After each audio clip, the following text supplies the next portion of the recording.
Very recently, we have both been called two degenerates. Yeah, someone that we thought likes the show, but still. Yeah. All those degenerates. And then we realized that they were actually saying gin. Oh, yes. And it was two degenerates because we both like gin. And actually, that plays out very well because we've got a gin for this. Give it a shot. I'm Andrew. And I'm Keith. And we are AboutBeverages.com. And the beverage that we're about today is the Four Pillars Olive Leaf Gin. Yeah, that's it. It's from Australia. From Australia. So it's what makes this one very unique. I got this actually at Westbound, which is a local place here in Southern Arizona. I was talking with a very nice woman there while I was there. Too bad I did not get her name, or I would mention that right now. But anyway, she was awesome. We were talking about gins, great conversation, and she pointed me in the direction of a couple different ones. We'll probably get to the other one next week, so tease for that. Be on the lookout here on YouTube, or if you watch us live on Twitch, you can check that out on a future Thursday. But this one again is from Australia. They actually use olive oil and olive leaf native to Australia. And then on top of that, they kind of go for the Mediterranean theme and they add some rosemary, some bay leaf, and macadamia nuts, which I guess are also... I did not realize I did not know that's native. Okay. Native macadamia... Oh, lemon myrtle is the other one. So a little bit of... Oh, yeah, macadamia nuts are... Yeah, Australia. Okay. All right. Okay, I did not know that. Okay. Yeah. And then, of course, obviously you have your juniper in there, but it sounded very unique, very interesting. And to me... it immediately screamed out with all those flavors. What does that sound like? That sounds like a martini. That sounds like martini time right there. And borderline, your favorite kind of martini. The dirty martini. The dirty martini. Like I said, like so that. it definitely seemed like it was going to play into there. Now, truth be told, as you can see from the liquid moving there, some of this has been consumed. Not a lot, but some. Not very much. It was made into a martini at a festivity the other week, but have not had a lot out of here. Have not done, as we always say, the full...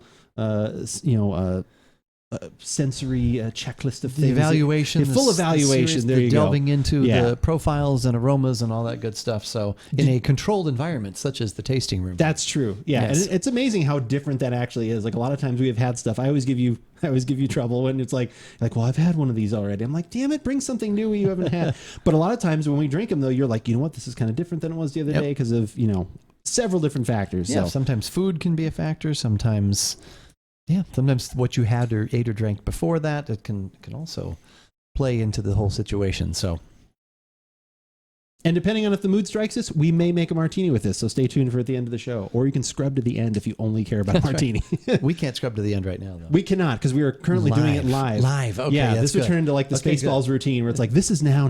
Yeah. Well, when did it happen? Soon. Normally these glasses also get the full use for when we're doing whiskey or different things like that. But if you guys are interested in having some Glencairn glasses just like this with our logo etched on the side very nicely, link down below. Go check that out.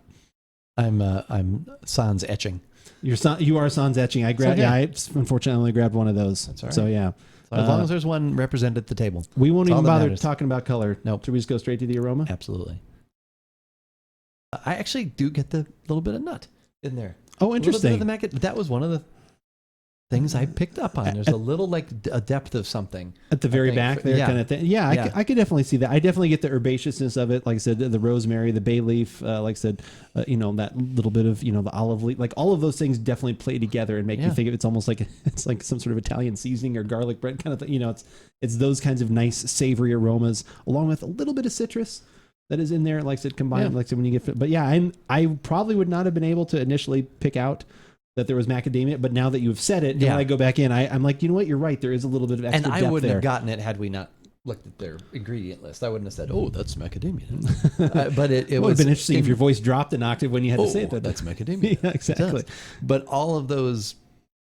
notes in there are higher notes, but then there is something at the end that I was like, oh, that's kind of cool. I don't get rosemary is really a distinct thing. I don't really, maybe it just blends in so well. I think it just, like you said, it's almost like it's a seasoning mix that they use of garden goodness there. So it reminds me, there was an Italian restaurant that we used to go to that you'd get it was like a rosemary bread that they would give you, and then they'd give you olive oil and cracked pepper and some other things, and then you dip that in there, and that's what it reminds me of. Like I said, where the rosemary was a little more subtle, because usually I think that kind of can be a little overwhelming for me. Like it's a little, when people have been like, oh, you should have, it's like, no, please don't. Like usually you don't have the deft hand for it. You need that. You desperately do. Your hand must be deft. I would agree. Let's see if the flavors are equally as deft. That's good. Yeah, I really I could sip that actually. It's got enough flavor going on in there. Yeah, it kind of has. It reminds me of some of the botanicals a little bit of when we did the hemp vodka. I 100%. It's has some of those notes in there, along with a little bit more seasoning, and then like a little bit more of what we like out of this kind of neutral spirit. Like I said with the gin, you've got a little bit of juniper, which is kind of in its own little savory category. There is a little bit of sour, like lemon, in there too. That kind of comes. That definitely comes through on that. Are you getting any of the macadamia nut that you got in the aroma? No, I'm not necessarily picking up on that in the taste.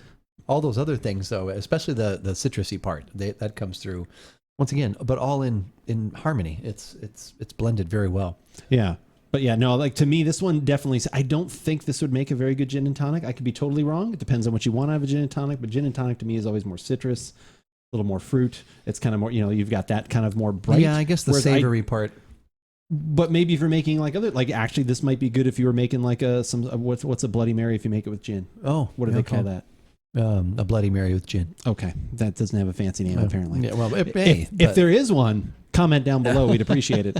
But yeah, like something like that. Like if you were making a savory-ish beverage and it had to have gin in it, then this would play into that. Like I said, like a martini. But yeah, you totally could sip this.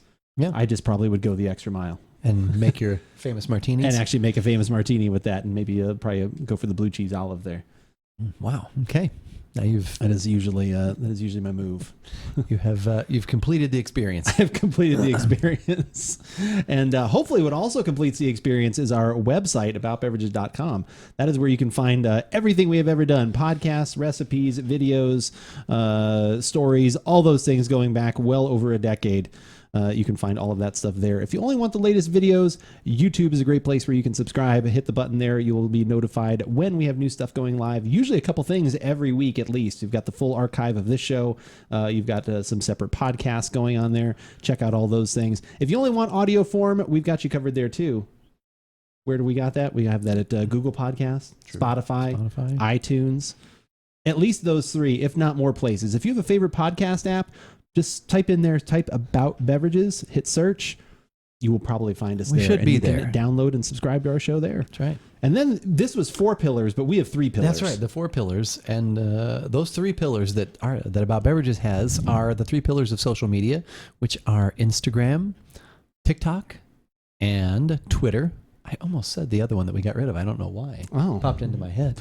And Twitter, which is the one we use most often, just like earlier tonight when I tweeted that we were about to go live on twitch.tv/AboutBeverages, which we do most Thursday evenings around 5:30 Pacific. We try different beverages. We talk about, whatever happens to be the subject du jour or subjects du jour that may come up from our followers and audience interacting with us. Also, throughout the week, Andrew's going to let you know what he is going to be doing in the gaming world and what he might be sipping on or enjoying while he's doing that. But follow us at Twitter. But, as we always say, whether we like it or not, you should give it a shot.